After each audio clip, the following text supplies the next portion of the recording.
বড় ভাই, জীবনে যাই করো, দয়া করে গাড়ির লাইনে কেউ আসো না।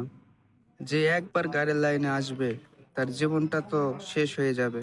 দেখতেই পাচ্ছ কবে আমরা গাড়ি লাগাই রাখছি এখানটায়, এখনো গাড়ি মাল লোডিং হয়নি। তো জানি না কবে লোডিং হবে। 1 সপ্তাহ হয়ে গেছে এখানটায় দাঁড়ায় আছে আমরা।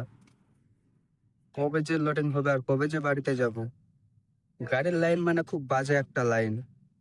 তো তোমরা যেখান থেকে আমাদের ভিডিওটা দেখছো, দয়া করে কেউ গাড়ির লাইনে আসবেন না। গাড়ির লাইনে আসলে তোমাদের জীবন শেষ, যেমন আমাদের সঙ্গে হচ্ছে।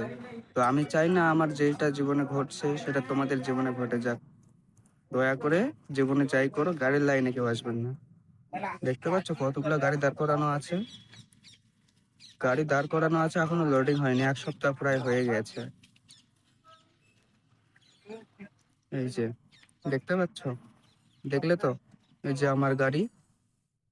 এত এত বাজে একটা লাইন। গাড়ির লাইন মানে এত একটা বাজে লাইন যে কল্পনার বাইরে। তো দাদা ভাইরা একটা